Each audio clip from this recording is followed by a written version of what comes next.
Welcome to this video presentation here at Wimbledon Carriage Company. Here we have the Audi Q5 S-Line on a 21 plate.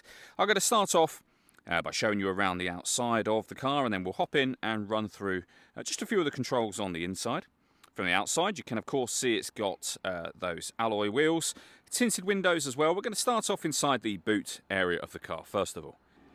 The tailgate on this car will open electronically. You can either do that from the key or from the tailgate itself.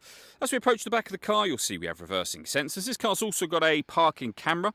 Loads of boot space. You can increase that space by folding down those seats, and this vehicle's got a detachable tow bar in this bag just here. Okay, so we're just going to work our way back around to the front of the car.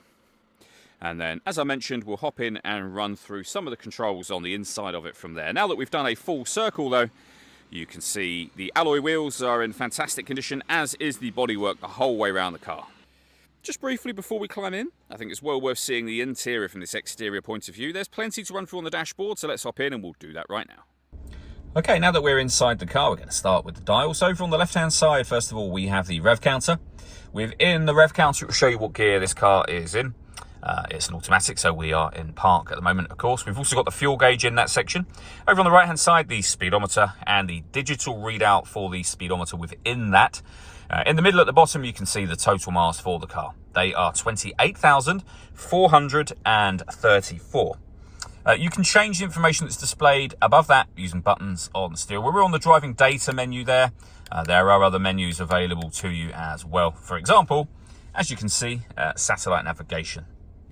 If we back out to the steering wheel, the buttons I was using to do that are just here. We have our stereo controls, phone controls, the minus and plus paddle so that you can change up and down a gear manually with this automatic gearbox. We've got cruise control and speed limiter on this stalk just here as well. And then over into the center, the main touchscreen for the vehicle. So we're on the home screen at the moment, accessed via that home symbol just there, and you can see the options laid out in front of you. You can swipe through to different sections and different home screen options there, but predominantly, of course, you're going to need or want the radio, and you can see we've got DAB, FM and AM radio all available. If we come back to the home screen to listen to your own music, you go into media and then source, and just there you can see we can connect USB device. You can also pair up your phone via Bluetooth as well. This car has Apple CarPlay, so if you connect up your phone, you're able to use that as well.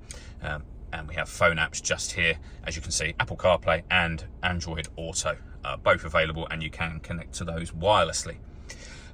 We've also then got the inbuilt vehicle satellite navigation, as you've seen in the central display, so you can have that here or in the center or both. And if I pop the vehicle into reverse, I mentioned a parking camera. What I didn't mention was that parking camera is a 360 camera, so reversing camera and a bird's eye view image of exactly where the car is parked right now. Working our way down from that, we have 3-zone climate control, meaning that you can adjust the passenger, driver and temperature in the rear all independently of one another. So we can adjust the passenger temperature, driver, we can increase and decrease the fan speed. You can determine what direction you'd like the air to be distributed in for driver and passenger just here. And then of course you can turn the air conditioning to eco, off or on from there. If you push this button in, you are turning it to auto. You are telling the car that you would like it to take control of the fan speed and direction of the air for you as the passenger to maintain that temperature. You can override that manually whenever you wish to. And the same for the driver's side, of course. We have 3 settings for the heated driver's seat, and the same over here on the passenger side. Below that, we can turn the screen off. We have downhill brake control. We have got parking sensors you can turn on and off. Traction control you can turn on and off. You can turn off the stop and start. This car is designed to cut out when it's stationary in traffic to save you fuel. The system is off when that light shows. Drive select means that you're able to change the car from auto to normal, dynamic, different driving styles essentially. We have a 12-volt charging socket, USB input, the start and stop button for the engine. We have some storage just inside here, the main volume for the stereo, and then the gear lever for the fully automatic gearbox.